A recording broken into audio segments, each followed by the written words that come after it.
6:48. Welcome back to the Valley Today. We're taking a live look this morning at Indianapolis, Indiana. The big brackets being projected on the Marriott Hotel there. Of course, many people are gearing up for the NCAA Final Four, even as that city and state is wrapped up in controversy over the new religious freedom law that was passed and signed into law last week. Now, the basketball games are set to start on Saturday. The national championship game is on Monday. Hey, very good morning, everyone, and thank you so much for waking up with the Valley Today. Just getting started with nonstop news and weather all the way up to the top of the hour to help you plan your day. I'm Kyle Bosch. Lisa has the day off.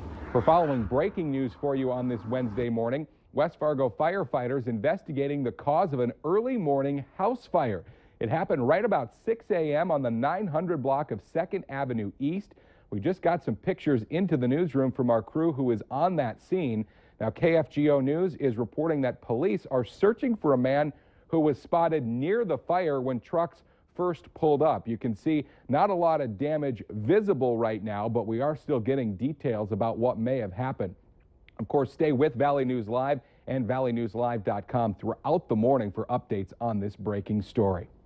An autopsy is scheduled today for a body recovered from the Cheyenne River in West Fargo that is believed to be that of missing snowmobiler Cole Schwint. Police say the clothing appears similar to what the Moorhead man was wearing when he went missing in December. The body was found along Goldenwood Drive by a couple of men who were walking an area along the river. We have new information this morning on a story that we first told you about last month. A 2-year-old Minnesota boy who fell through thin ice while out on the lake with his grandfather has died.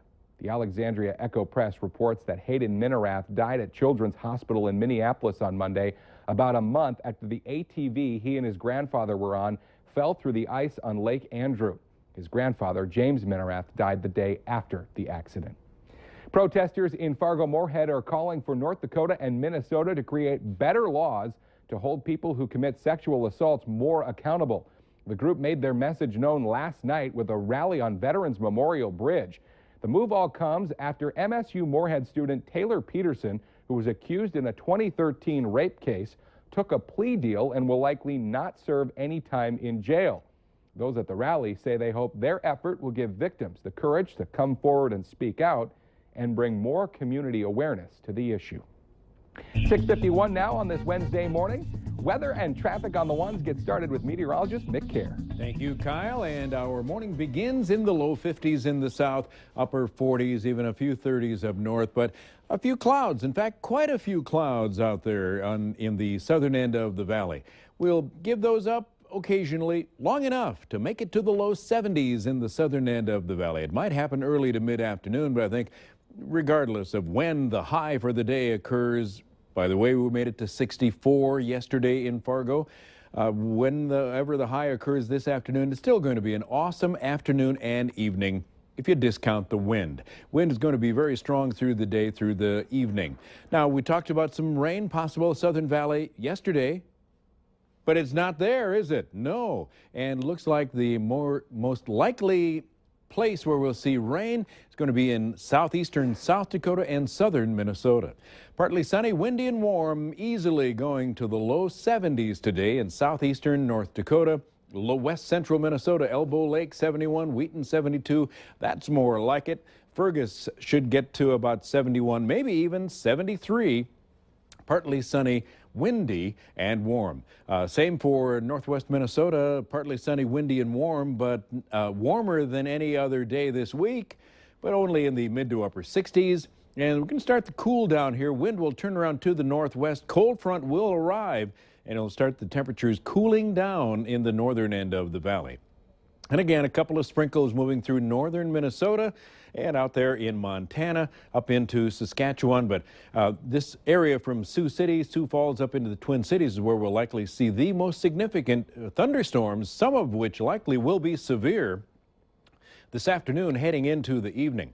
Grand Forks, how about 43 under a cloudy sky? Fargo-Moorhead at 53 at the airport, 54 here in South Fargo. Time for a traffic update now from Al Ahmed. Heavy traffic on Interstate 29 at this hour. No two ways about that. Very congested around the ramps and around the tri-level. Getting onto and off the interstate can actually be quite an adventure from time to time. Traffic speeds clipping right along. 60 to 65, pretty common out here. Same thing on Interstate 94. Very heavy traffic again. Most activity on Interstate 94 is westbound. Travel speeds are really up there. And I want to remind you again on Interstate 29, there's that stalled vehicle. It's just off southbound Interstate 29 at 13th Avenue. If you're pulling off 13th Avenue, you want to go on to southbound I-29. There's a stalled car sitting there, no lights, no flashers. Look out for that. Willamette Valley Today traffic. The North Dakota Senate has passed a bill aimed at keeping e-cigarettes out of the hands of kids. The bill would make it a crime to sell or give minors an electronic smoking device or alternative nicotine product. The legislation also prohibits selling the products in a vending machine. North Dakota is joining the state of Wyoming in suing the federal government over new rules on hydraulic fracturing on U.S. government lands. Attorney General Wayne Stenjum says North Dakota already has strong rules for regulating the practice and that the Bureau of Land Management crossed a line with its new regulations.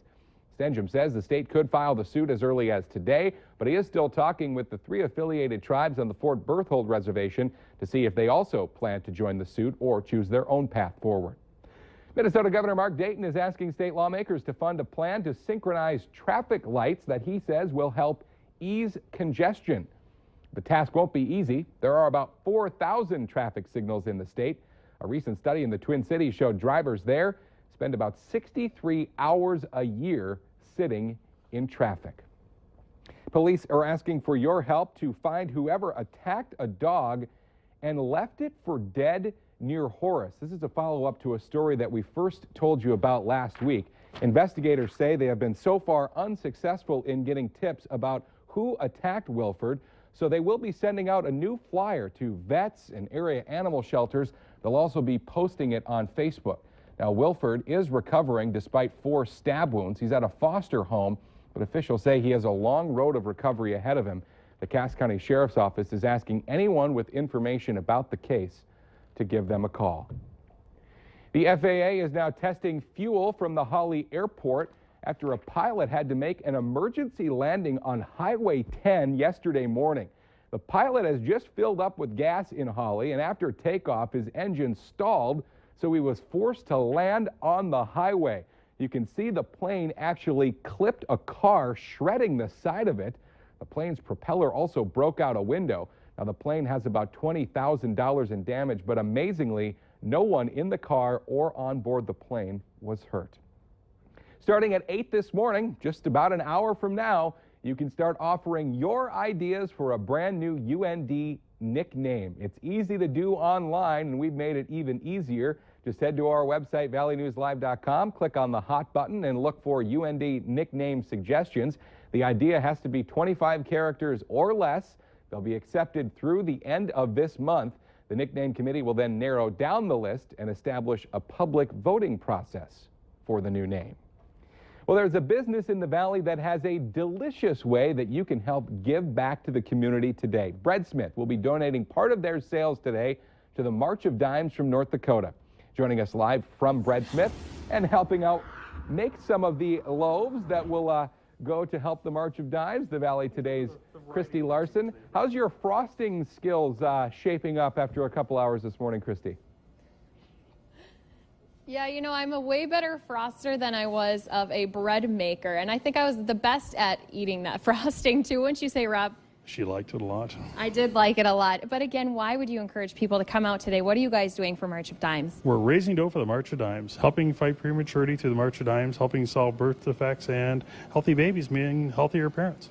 And I know that a lot of families are affected by this. And Karen, I know that even personal stories, it seems like everyone has one where they know a premature baby.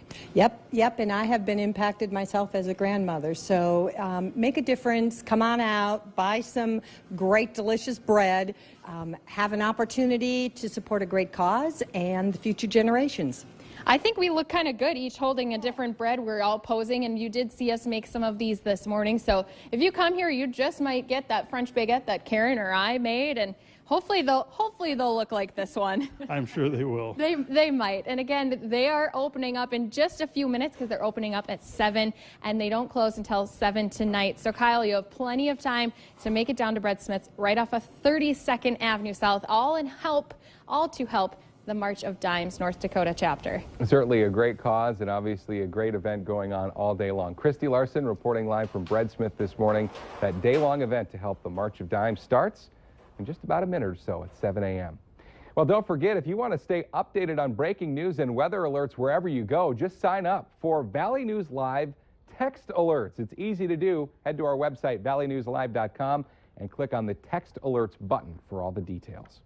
Okay, let's get our answer now to our question of the morning on Facebook. A majority of Americans believe men are more likely than women to do this in April.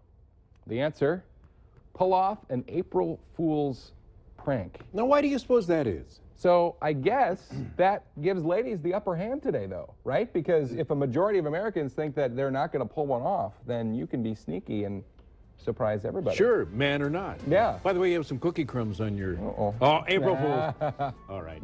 Lovely day, high in the 70s. I wish I had cookies. I think there's some in the back, though. That's the good news. Go for it. That is our time on the Valley today this Wednesday morning. Have a great rest of your Wednesday, everybody. We'll see you tomorrow.